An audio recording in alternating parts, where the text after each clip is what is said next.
We have two guests joining us. We have Sam Nartey-George, Member of Parliament, Ningo Pram constituency, Ghana. And we also have Dr. David Matsanga, Africa Affairs Analyst, joining us on the conversation today. Thank you so much, gentlemen, for joining us.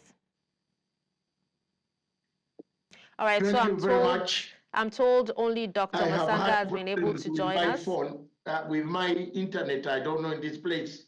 I don't know, but I hope you are hearing me. Yes, I can hear you, Dr. Matsanga. Thank you for joining us once again. All right, so now let's speak about, John Dramani Mahama's victory. It marks a historic comeback, especially after falling short in the 2016 and 2020 elections. Now, what is it about this particular election cycle that allowed him to secure such a decisive win? I think I have been in Ghana for some time, and I've been observing quite a lot of election trends. I observed the elections in which he lost some time back, 4 years ago, and I'm happy. I have been following his type of leadership, the way he has been appealing to people. The situation in Ghana itself presented different alternatives, because as you know, the people on the streets in Ghana were saying something different regarding the economy. The politics is very stable, but the economy is what has brought all these changes and this voting pattern that you see today. All right, now what does his third bid for the presidency tell us about Ghana's political culture and also his ability to remain a dominant figure in Ghanaian politics? I think Ghanaians have grown out of the strength. I am proud about to be associated with people of Ghana whose elections end peacefully without anybody dying on the streets of Accra.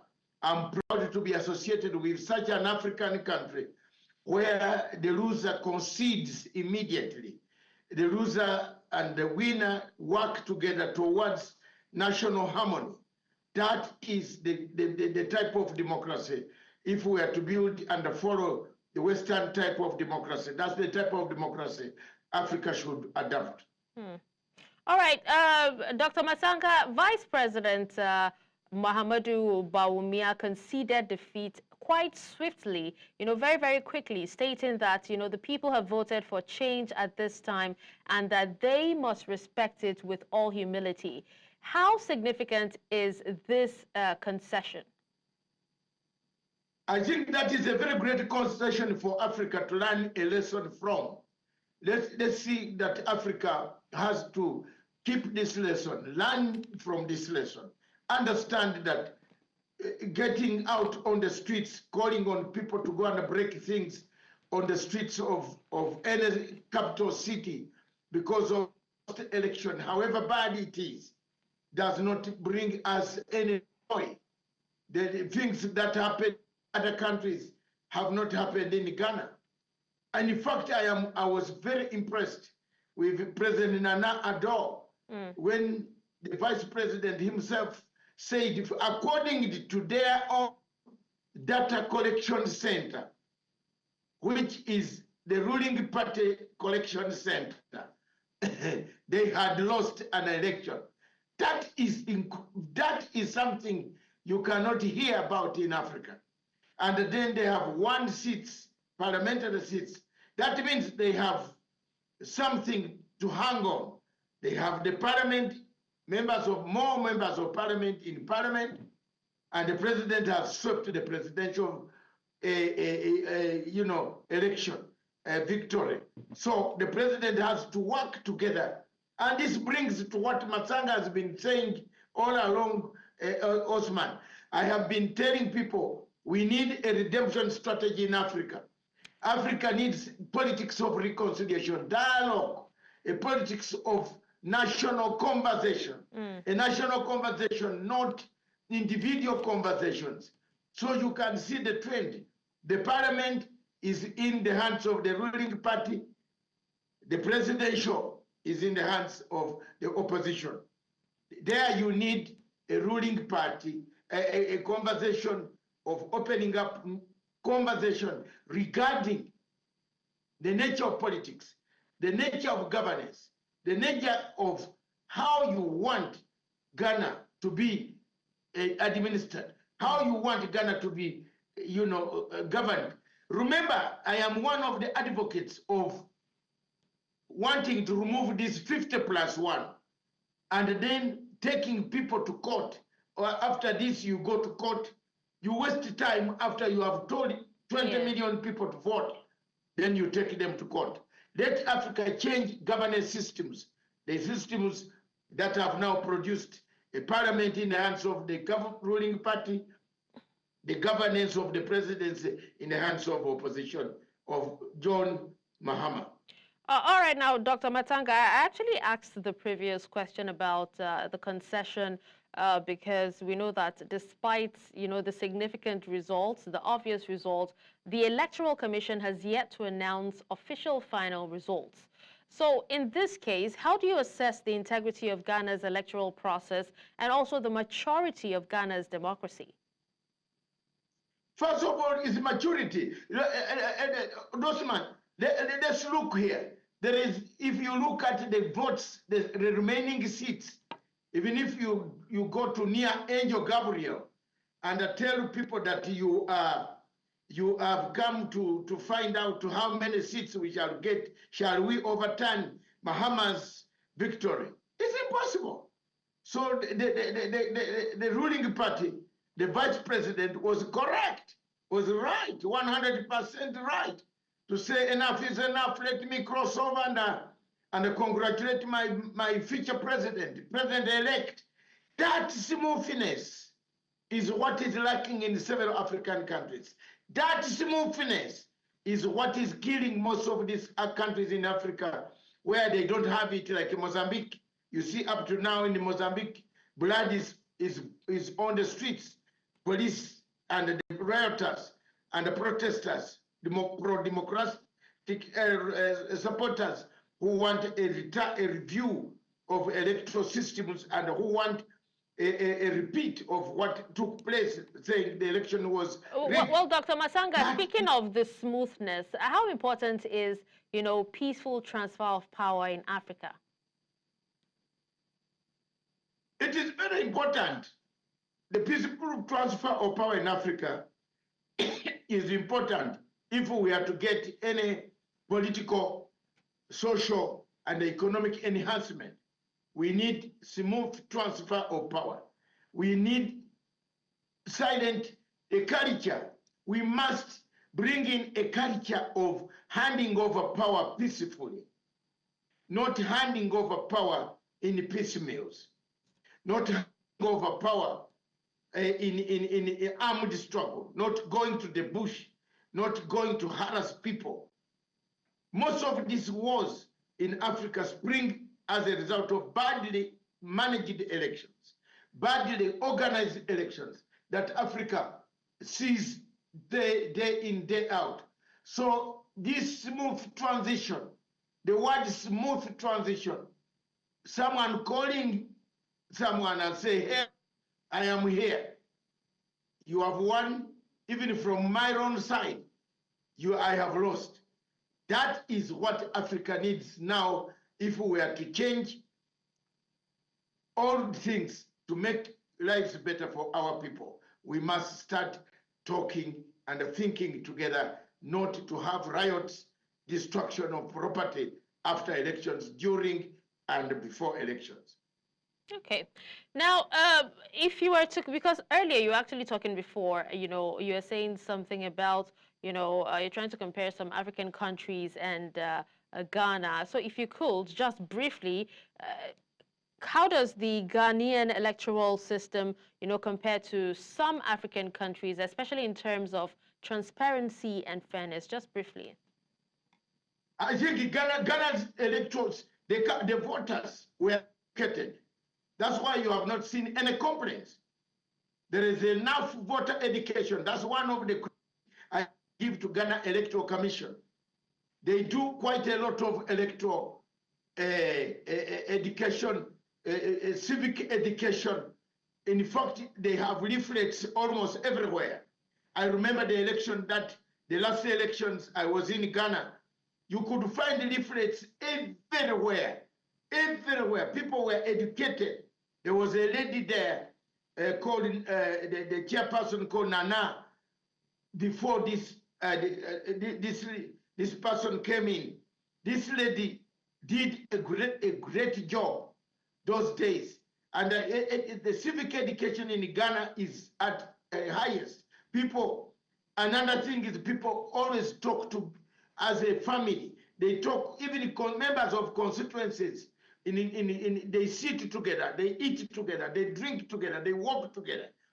That type of life is compared to none that we see apart from South Africa, where the smooth transition, Tanzania, where's the smooth transition, Liberia, now Senegal, and another country which has smooth transition, Botswana. We have seen that smooth transition. So the rest of Africa, there is a bumpy ride after the voting stations are closed. Okay. Dr. Matsanga, now let's quickly touch on, Ghana's economy. Now, the country's economic difficulties, including a debt default and also inflation, were central to the campaign. How significant were these factors, in shaping the electorate's decision? I think I was in Ghana a few months ago, or about 6 months ago. I was in Ghana and I saw inflation was one of the economy was one of the key factors that all Ghanaians agreed something had to be done to improve the economy.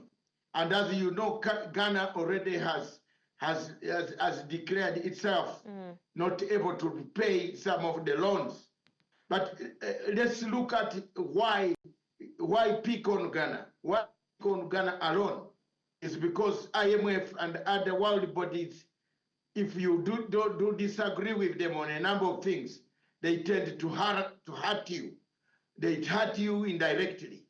And I think they did hurt President Nana Addo because he spoke out. You remember when he spoke out against Macron on African issues being dictated by France.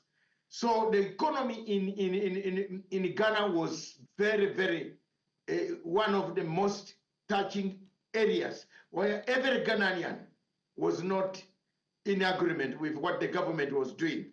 So the government found itself on a wrong footing on the question of economy, with inflation hitting high, almost reaching a state of bankruptcy, which could have brought us debt. Was not manageable, serviceable. Things became like any other African country. Ghana faces the challenges that other countries do face.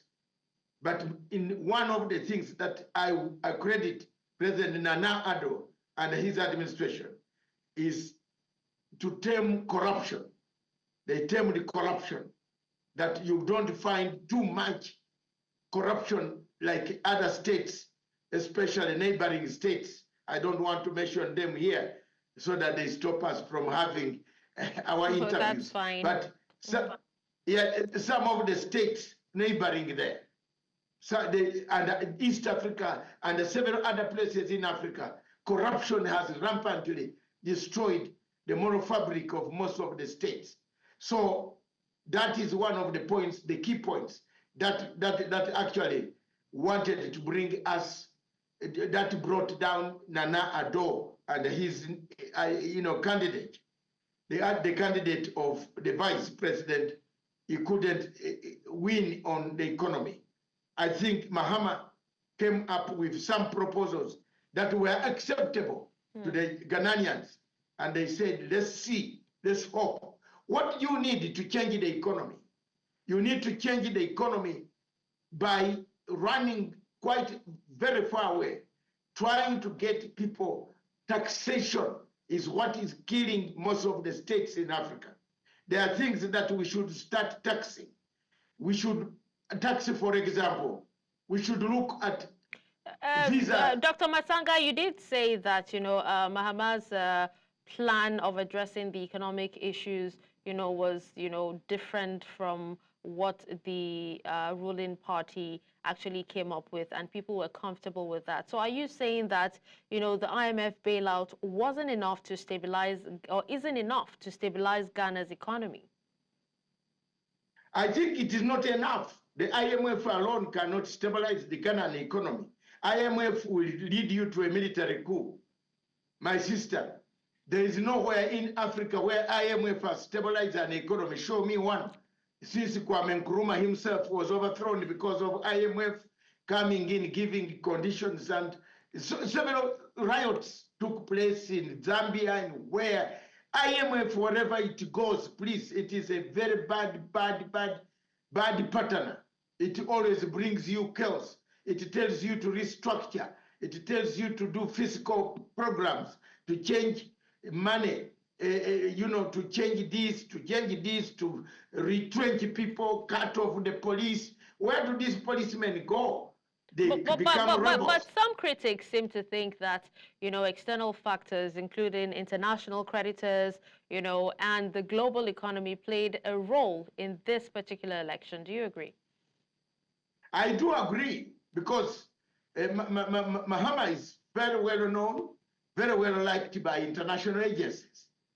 And compared to the current system of President Nana Addo, we have to be very honest that he is more, listens more to, or they have more confidence they have more confidence in Nana, in the Mahama. They didn't, because President Nana was straightforward and he could tell them off. He could say, enough is enough. If you don't want, get out. But I think we shall wait and see what Mahama will do. Will he rely on the external factors? Will he abandon the external factors? Will he change?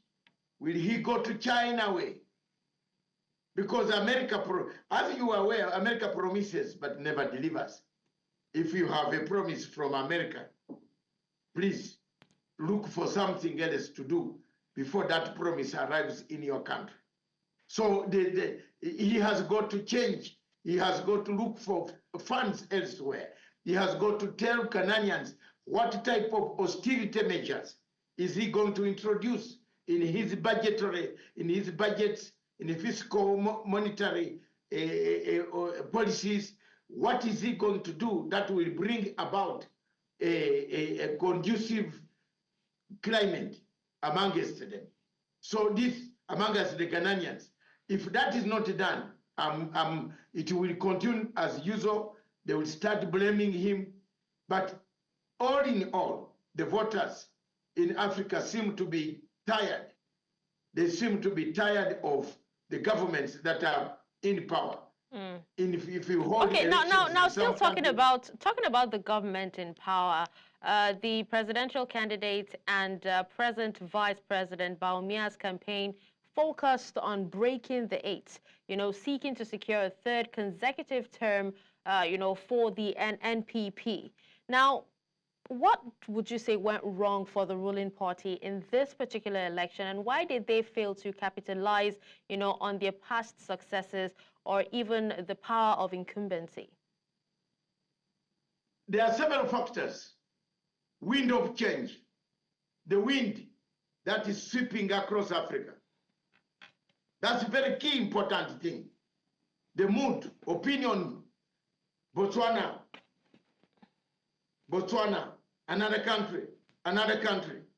My God, that wind of change, the new, what we could call .com operations of the younger generation that are sweeping, saying we need new ideas. That is one factor. The second factor is, of course, if the economy fails in your hands, however much you convince people, however much your policy politically are, however much good politics or good politician you are, and you have another economy reeling, bleeding under your hands, you can never survive anything in an election. So that one, the economy started falling apart. It hit the ruling party. The ruling party decided we are not very firm in dealing with economic woes of the people of Ghana. That created them the problem, and that could create a problem to any government at the moment now. Even if you put an election in Nigeria today, I don't think people will vote the way they voted in 2023, or they will not. The way they voted, they will vote differently, because there are so many things that have gone wrong, so many pledges that have not been fulfilled because of the conditions that affect externally and internally. External conditions like the prices of oil, crude oil, the war in Ukraine, the war in the Middle East, the military coups around your region, and so many other things have played part. Do we need to go that way? Do we need to go this way? That is the question. Also, the power rivalry between the West and the Russia and the China. You know, China is making a stronghold, and China has made good inroads in Ghana as far as the economy, mining, and other, economic activities. So it has, changed so many things, but they couldn't change more than that. They couldn't sell the manifesto. Their manifesto was a very good manifesto. And you remember, out of Ghana, we have got now two leaders leading the world, the president-elect and the elect, and the Secretary General of the Commonwealth elect, my good friend, the Minister of Foreign Affairs, currently. She's the Secretary General of Commonwealth, something that I wanted so much to happen when I am still alive on earth. Oh, well, we'll take a quick break, and when we come back, we will discuss more on this, Dr. Matsanga. Do stay with us.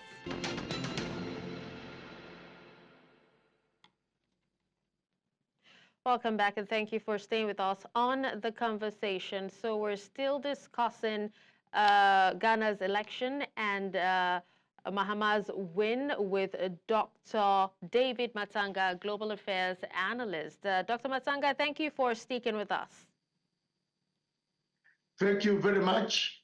All right, now just also for yes. Okay, now just before the break, I was going to ask you if you feel Ghana's electoral system and its democratic transition, serves as a blueprint for other African countries, and what lessons you think can be learned from this election? There are very many lessons that Africa can learn from Ghana's elections, that you can hold a free, fair, transparent election, accountable, credible election. And then electoral commissions in Africa are the ones that bring more confusion than the candidates themselves. Oh. The candidates could want to leave, but the electoral commission could be manipulated to take sides on this type of elections. It is very, very sad that in most African countries, all elections end up in chaos, in tears. So for me, I believe that lessons to be learned from Ghanaian elections are many. One, hold accountable the Electoral Commission. If they make mistakes, they must be accountable. Two, equip people with civic education, enough for people to know that it's time to vote, so that we don't have voter apathy. You see yours placing in Nigeria, for example, in the last elections, 94 million people registered to vote. Only 26 million turned out. Why? Those are questions, lessons to be learned. The one in Ghana, the issue of voter apathy was not there. Almost every Ghanaian swung into action. Almost, if you add the figures of the winner and the loser together, you can say almost 80% of the voters turned out. In Nigeria, only 40% of the voters turned up to cast their vote. But this money is counted on your budget. You see, you have already paid a lot of money to print ballot papers. 94 million people with your senators, governors, members of parliament, of National Assembly, presidents, presidential candidates. You print all this. That's money for you. That's money that could build hospitals. Why do you print too many ballots and then people don't turn up? That's a lesson. Another lesson is conceding. Let African leaders, those who go into elections, learn to have two speeches, conceding speech and a winning speech. Most leaders don't write conceding speeches. Some of them write one speech only. I'm winning. Even opposition is worse. Some of the opposition people in Africa don't even have a conceding heart. They don't. Mahama They'd had rather a go to conceding court. heart. They'd rather take it to court and trash it there. Yes, they want to go to court. Another thing that I want, if I were in Ghana, if I were a leader in Africa, the first thing that I will abolish is this going to court. It's going to court. You have 5 judges making a decision of 94 million people who registered, who came out allegedly to come and vote. You have 7 judges, 10 judges, 5, 6, 7, number 9 coming together, making a decision, handing over. That's American style. My sister, this is very, very expensive governance system that Africa should avoid. Go for a simple parliamentary system.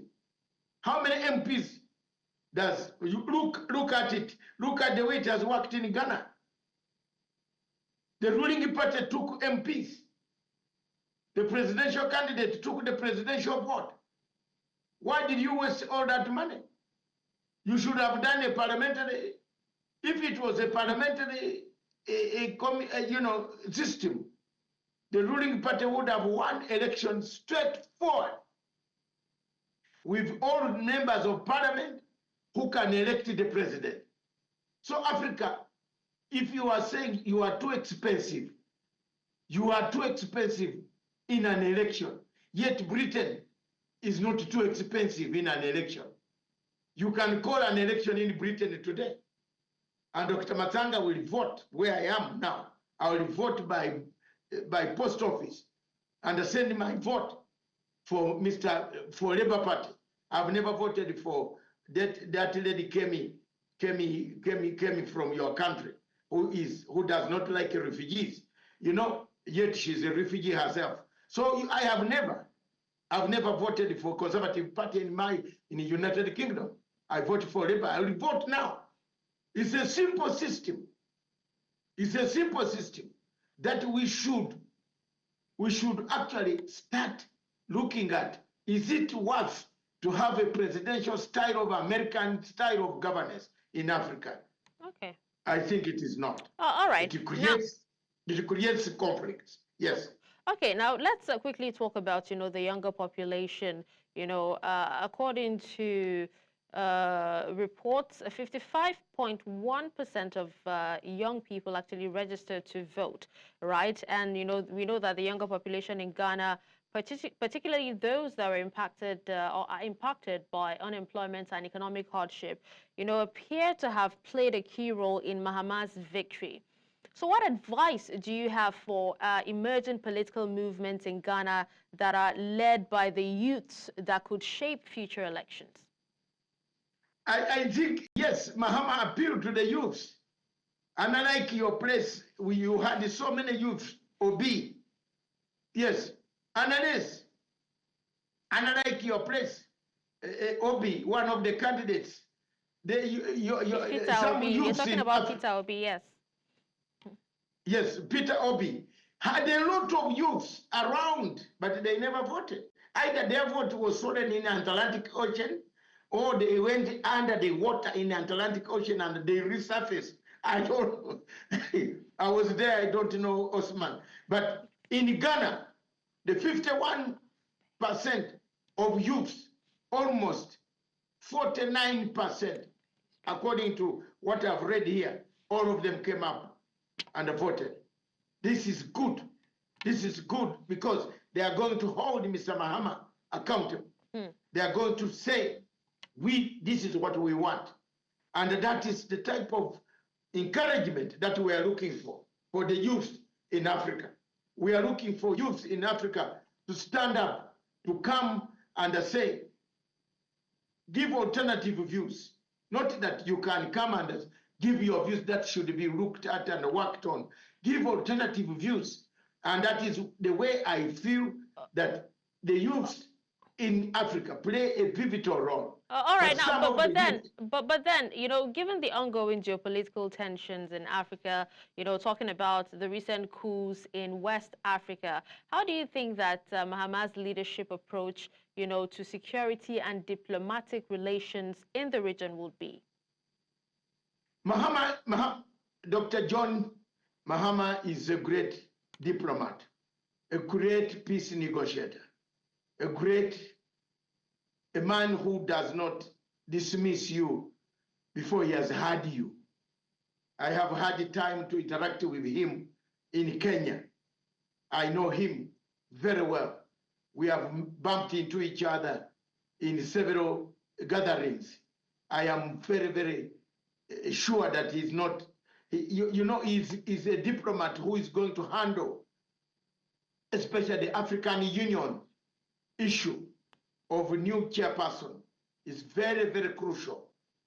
And he's going to be very, very important. Ghana will play a very pivotal role in shaping the African Union, the return of real African Union that we want, the return of the real But Dr. Matsanga, I seem to remember, you know, his previous tenure, you know, where so many people remember him for massive power cuts, you know, referred to as dumb-saw.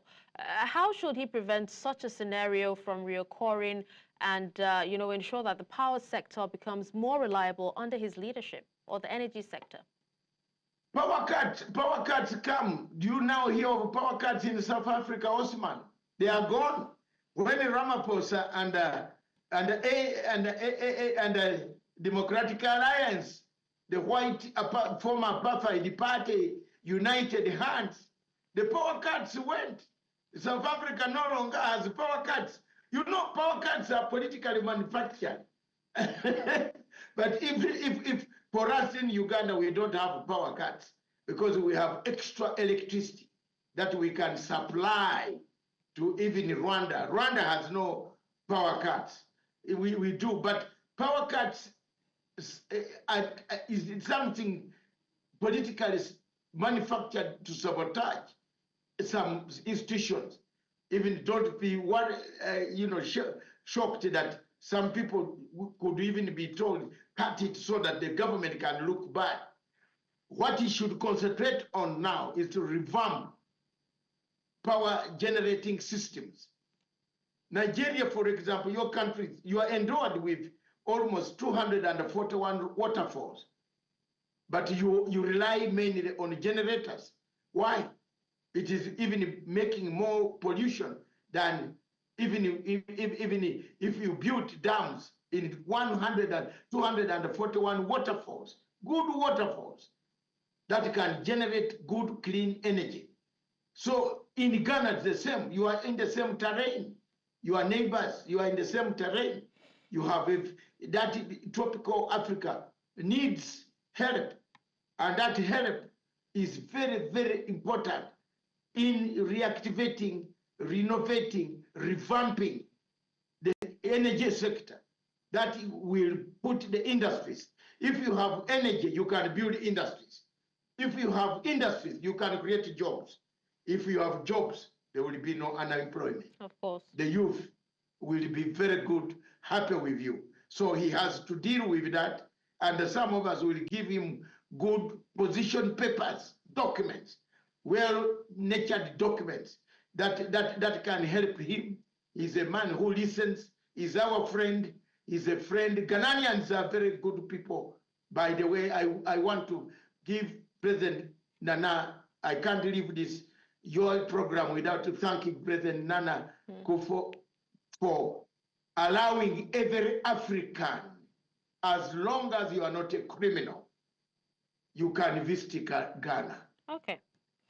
All right. Well, that is, some of us, let me be honest, some of the countries, Osman, you still want us to fill visas, even to tell the dates when our fathers died, when you don't know. What about if I'm an orphan and my father died? You want me to fill, when did your father die, the date, before you give me a visa? So these are some of the things that Africans keep on conversing. I like this program. Let's converse. Let's be open. Let's do the things that some of us are doing voluntarily. There's actually talks about, how every African can move, to and from each African country without needing visas. And we can't wait for that time to come, by the way. Thank you so much, Dr. Matsanga, for your time, as always, and for, speaking to us on this very, very interesting topic. We appreciate you. Thank you very much, Osman. Continue doing the good job that you are doing. And let's be very honest, frank in your conversation program. Let's converse Africa. Oh, no Africa problem. needs a redemption strategy. Mark my words, 2 words, redemption Absolutely. strategy. The healing is needed. Absolutely. Thanks. Thank you very much, Dr. Matsanga, once again. Thanks. And with that, we've come to the end of the conversation. Thank you for staying tuned. Until Wednesday, thank you so much for staying tuned. Once again, I remain Darshan Osman. Take care.